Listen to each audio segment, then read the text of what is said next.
because we have a wonderful guest, Dr. Paul Byrne. Doctor, the reason we're talking about death is there's a definition of it in the Catholic Catechism, and I'd like you to read it and tell me what it means as a doctor. Well, this is a teaching of Pope Benedict the 16th on November the 7th, 2008, when the Pope said, individual vital organs, that means unpaired vital organs. Examples would be a heart or whole liver. Individual vital organs cannot be extracted, that is, cannot be taken for transplantation, except ex cadavere. And the Pope said it and used the Latin, and he used the Latin so it cannot be confused. Ex cadavere, translated into English, means from a dead body. Now, you and I are alive and we have a living body. How does a living body become a dead body? It must go through true death. And so he says that individual vital organs cannot be extracted except ex cadavere, from a dead body. But he also knows that there are essentially no unpaired vital organs that you can get from a dead body. Every organ that's transplanted is a healthy organ, and it comes from a living person. They have to have circulation because circulation and heartbeat is necessary for the organs to stay healthy. Pope Benedict the 16th also went on to say that the principal criteria for the principal criteria of respect for the life of the donator must always prevail, so that the extraction of organs be performed only in the case of his or her true death. And true death in the Latin is mors vera, mors meaning death, vera meaning true death, as compared to mors apparens, apparent death. And so what he's saying is that you have to be careful, and you cannot do abuse and take organs, even if you want to get the organs to help someone else. In other places, he and Pope John Paul II, as well as Pope Pius XII, made it very clear that you cannot cause death, and the Catholic Catechism says you cannot cause death or disabling mutilation. Obviously, if you cut out a beating heart, you will kill the donor, so that there is no way to do heart transplant without killing the donor. Also, if one would cut out one of two kidneys, then the donator is weaker than the donator would be otherwise. We can say weaker. Does weaker mean disabling mutilation? Maybe there's some room for some discussion there. But there is no room about what Pope Benedict XVI teaches, and there's no room so far as the Catechism is concerned. Sure. And also in terms of kidneys, for instance, my wife has a good friend, had a baby, and she gave her kidney to the baby. But in that instance, she's a living person. She's still living. The baby's been living 3 or 4 years. It's consent. What he's talking about here is a trauma center.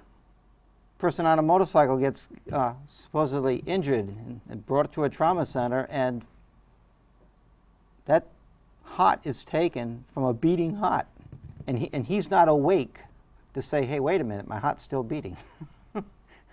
This isn't exactly what I thought I was doing. What is the danger period for kids? I mean, for what age group of kids are most vulnerable if they find themselves in an accident, in a trauma situation, and they're in a type 1 trauma center where they, in a big city? What is the age group of those most at risk for saying, I want to be a donator? The ones that are in the greatest jeopardy are the people who are between 16 and 30 years of age.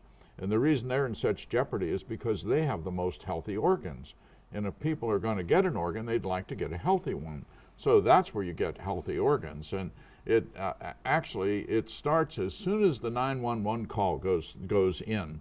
If they're between 16 and 30 and they have a head injury, then immediately IV fluids are started, and the amounts of fluids that are given are the amounts that will keep the kidneys and the livers in good shape, and the liver in good shape, as opposed to given small amounts of fluid which will help to keep the brain from swelling. The golden objective is to get the organs, and it starts right at the scene of the accident. But really, everyone's life is in jeopardy because the laws have already been passed in 45 states. Including Rhode Island, Massachusetts, Connecticut? Right. And making that it presumes that everyone intends to be an organ donor. It presumes that everyone has consented to have every test done to them to determine if their organs are suitable, and then everything done to keep their organs in good shape until they can find someone to give the organs to. That's known as the Uniform Anatomical Gift Act, and it basically makes slaves of us. It's involuntary servitude. In my opinion, it's against Article 13 of the Constitution of the United States. I live in Ohio. It's against Article 8 of the Constitution of Ohio. Involuntary servitude, it makes slaves of us. What is a slave? We can think of a slave in terms of in shackles, but the way you make slaves of a person is you keep them from having knowledge. And that's what occurs in this world in which we live. The people are kept from knowing that in order to get an organ for transplantation, there must be a beating heart, and there must be circulation, and there must be respiration. And when you go to the License Bureau and they ask you, do you wish to be an organ donor? That's not informed consent like it would be if you were going to get an operation for a hernia or for appendicitis or whatever it is. You would get informed consent and insist on that, which tells you the risk and the benefits and the like. When they ask you, do you wish to be an organ donor, what that amounts to is an authorization that it's okay to take your life away. And incidentally, you also have to know that when they ask you, do you wish to be an organ donor, and if you say no, that does not get recorded in any state, and they can still get your organs.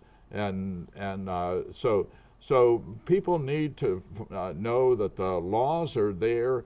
Incidentally, another law that's written there to get organs is the HIPAA law. Everybody's heard of the HIPAA law, and they think it's to protect you, protect your medical records so that they can't be used. Well, the HIPAA law has a list of 14 ways that the government can get your information without your permission and use it without your permission.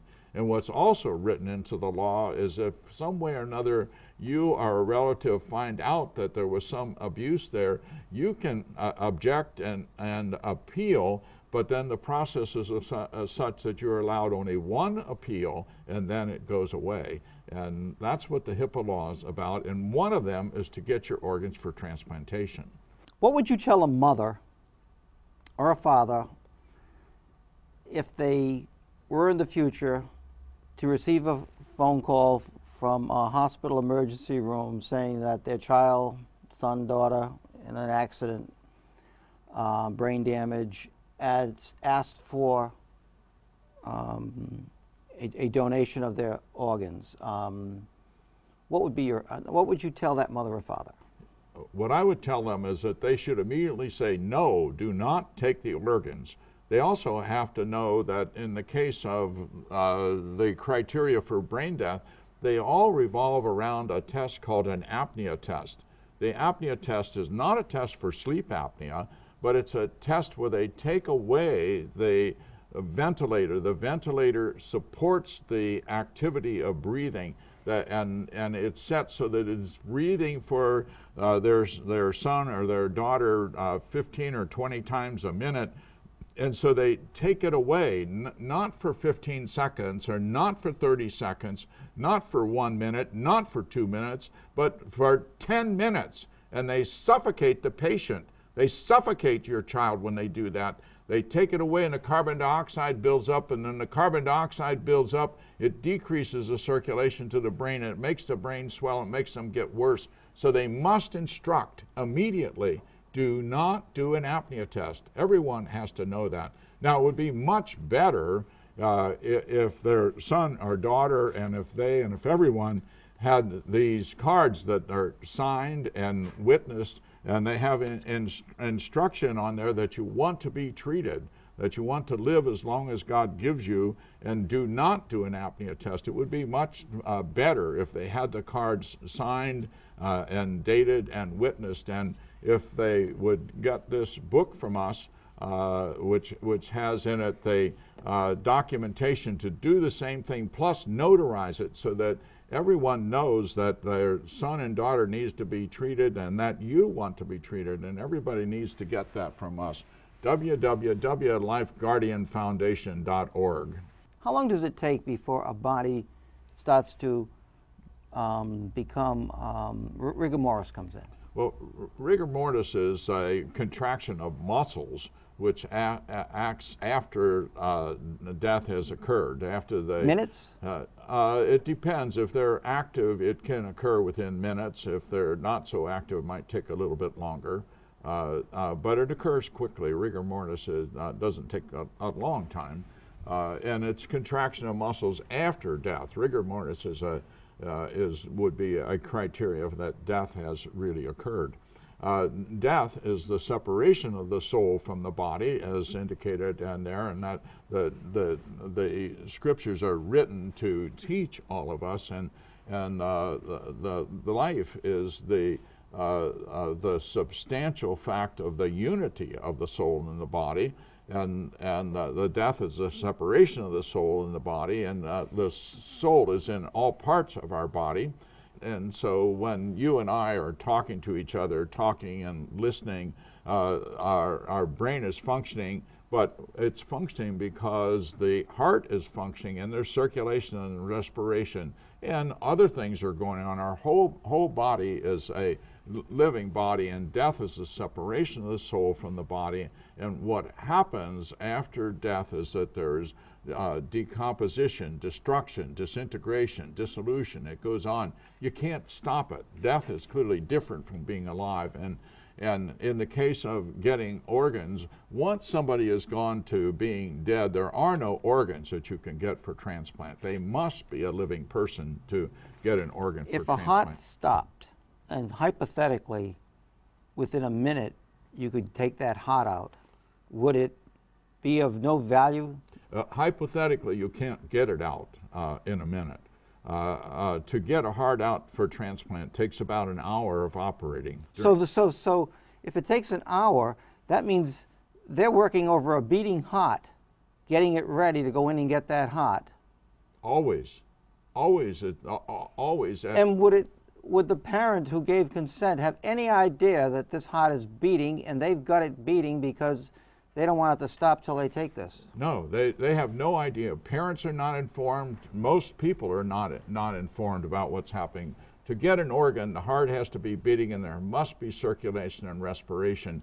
And when they take the preparation for this was at least an hour before they actually took the heart. And not only that, the heart is the last one they take. By the time they take the heart, it's usually about 3 hours of operating, during which time they paralyze the patient so that there's no moving or squirming, but they do not give any anesthetic to anybody in this United States to get their organs. And when the parents find out about it, they find out that their son has been tortured, that their son has been tortured and dissected alive.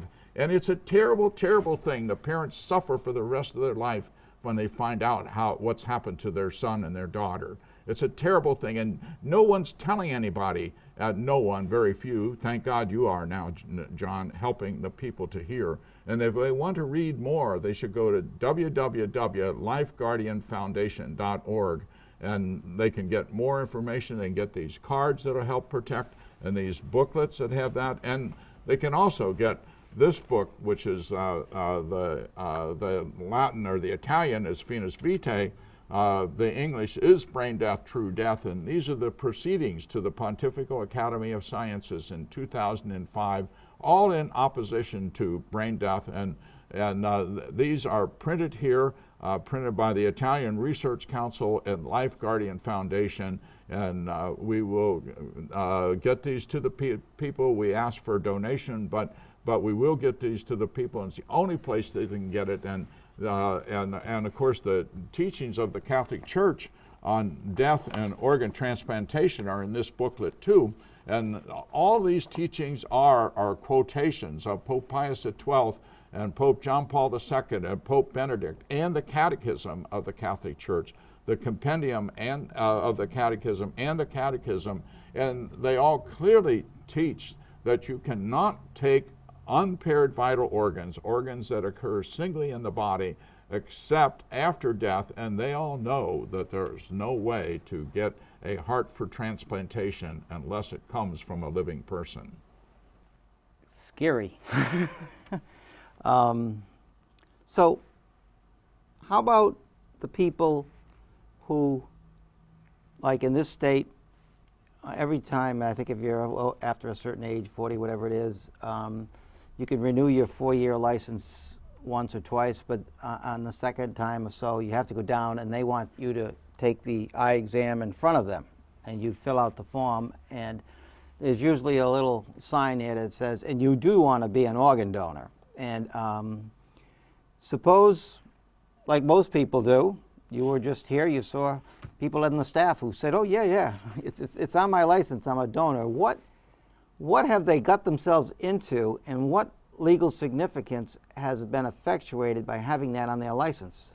Well, it's very significant because the person has authorized the transplant surgeon to cut on them. So they don't need to call their parents at this point? Often and usually they do call the parents because they don't want controversy. They're afraid of controversy, because if any of this ever comes out, why, they're in bad trouble, and they know that. So they don't want too much trouble. But the laws are written that things can go to work right away to get their organs or your organs. And all you've done when you... What does that thing on your license say? In other words, what is its legal significance? The legal significance is that you've done something to indicate that you want your organs taken, and already the law is that it presumes that you and everyone intends to be an organ donor. That's the way it is, even if you do nothing. And incidentally, if you say no at the License Bureau, but that's that not does recorded. not get recorded anyplace. But the fact that you did say yes, that puts you in greater jeopardy, and that authorizes the transplant surgeon to kill you. Parents, think about it.